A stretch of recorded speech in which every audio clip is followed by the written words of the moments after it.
Hi guys, welcome back to Mama Jan's channel. Sorry I look a little disheveled. I look as frazzled as I feel. It's been a rough week. Gosh, I wish this was a glass of wine, but it's before noon right now, and if I start drinking, I may not stop until midnight. So, a couple of days ago, I had to take Zach to the ER because he hit his face on the window ledge while he was jumping on a bed at Grandma and Grandpa's house. And he's already forbidden to do that because his older brother did the exact same thing at his age and ended up at the hospital with stitches by his eye because he was jumping on the bed and hit the corner of the window ledge right there. But I guess he pulled one over Grandpa and wouldn't stop jumping and bam, hit his face. So we took him to the doctor and he recommended that we get him x-rayed and stuff. But the emergency room doctor looked at him and said just wait a couple days until the swelling goes down and then see if he's disfigured at all. So let's hope not, because Zaki's ambition of becoming a model will be over then. But anyways, so I digress. So then Joshua got a really high fever beginning of the week. He just came down with a bad cold. And then, he got better. The fever went away, but this morning we had to call the ambulance because he had this massive nosebleed and it did not stop for 10 minutes. So it's a blessing we live 3 minutes from the hospital. Actually, a blessing for anybody with boys, I guess. And the bunch of paramedics came because it could have been a serious situation, but it was under control. They think he might just be a little dehydrated, and because of all the coughing, it just compounded to the situation with his nose and the blood vessels there. So everything's fine. He didn't have to go to the hospital, and we took him to doctor for follow-up, which ended for an appointment with the ENT later on. So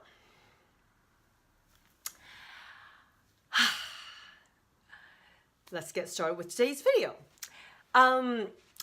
Because it's cold and flu season, and it is so bad that in Hong Kong, I heard schools were shut for 2 weeks because of the awful flu. And I mean, with the flu, because it's a virus, you just have to ride it out. But there are certain things that I do at home to help the kids get over it a little bit faster and be a little bit more comfortable. When I was single, I actually didn't mind being sick. I mean, it meant time off school, it meant time off work, it meant lots of TV time, lots of drinking. Well, actually, once I actually had a flu party with 2 friends of mine. We're both like sick with the flu. And I don't know how they managed to get to my house, but we're there and we were cuddled up in this little blanket, I think watching like Schindler's List or something because we're kind of depressed. And drinking lemon drop martinis because we figured, hey, lemon helps with, antibacterial, antiviral properties, and vodka definitely kills germs. So we're chugging those back. Had a really great sleep, but I don't recommend it because apparently alcohol and flu doesn't really mix. But anyways, we're young and stupid and had a great time. But fast forward to now, colds and flus are my worst nightmare because not only do you get no sleep because your kid's coughing or sneezing and need whatever throughout the night, but then you also have grumpy children around you, and that mixed with lack of sleep, not a good combo. So I have a couple items that I hope will help everybody get through the cold and flu season. So first up, I have some Echinacea. I got this from an online website, colwell.ca.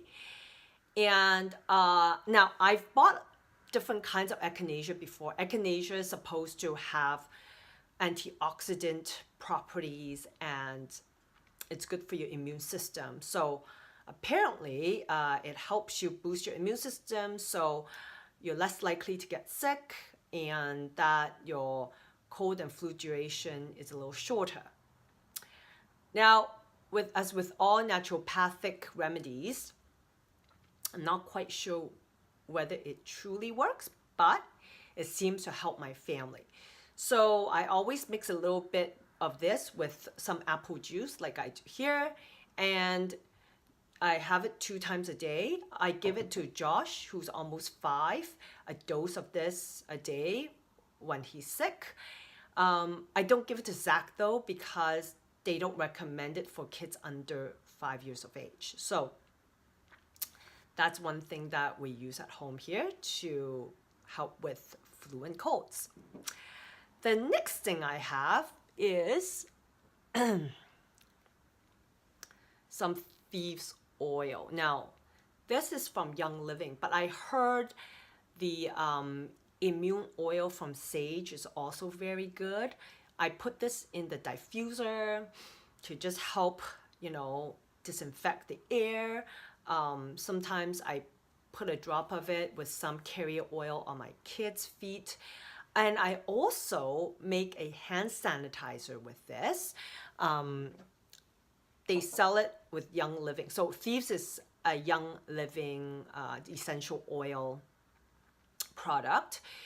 And I just make this myself with some Thieves oil. And this is a little hand spray that, of course, during cold and flu season, you want to keep your hands really clean.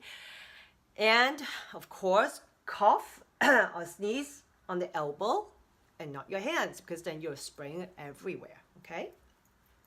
So if you want the recipe for this, please leave a comment below. I might do a video on some household cleaning products and such that I make that I find very helpful.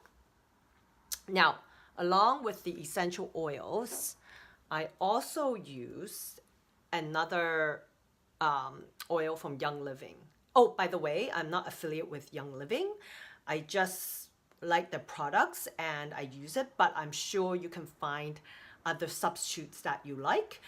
Now, this RC oil contains eucalyptus, which has long been used for respiratory issues. So I like to diffuse this. Sometimes I add a couple drops to the kids' bath, or I rub a little bit on their feet with some carrier oil. And as with all the homeopathic medicines, please either consult your doctor or just use with caution and your own discretion because, your comfort level is different and it reacts differently with different people. So I use all my kids just because I'm comfortable with it and I use a very low dosage. But I really do find these 2 oils help them. Just, with the coughing, right? A little eucalyptus, it smells fantastic. And it's like Vicks, except a natural form of Vicks, because apparently I heard Vicks is not the best for you either. And the last thing I want to talk about is this Detox bath I've been using on them to help them get a good night's sleep. Because to be honest, when you have the cold and flu, the best thing for you is lots of liquids and lots of rest. So anything to help you get a good night's rest, it's good for your cold and flu. So what I have here is Epsom salts. It helps pull the toxins out of your body and help your body absorb minerals. And this one I got from Costco, a massive thing of it. So I add half a cup of the Epsom salt along with 2 tablespoons of baking soda and a couple drops of oil. Like you can put, I wouldn't put RC oil per se, but maybe a little lavender oil or lemon oil that your kids like, something that's kids safe. And you put them in the bath for about 15-20 minutes. Apparently that helps just, detox their bodies, well, at least give them a nice relaxing bath. And I do find that when I give my kids a detox bath, they tend to sleep better at night and drink more water, because I think the salts kind of pull out the toxins and cause them to be a little bit more thirsty.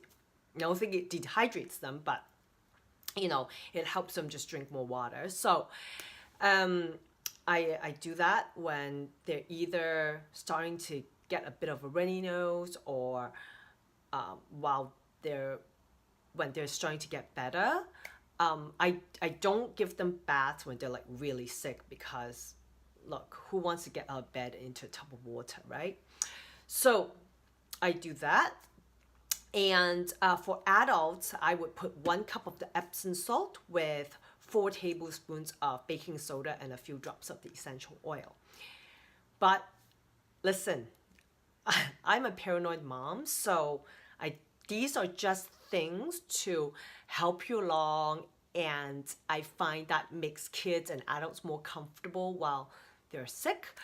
But I still give them fever medicine. I still take them to see the doctor, because hey, with the kinds of viruses we get these days, you just never know what you're going to get.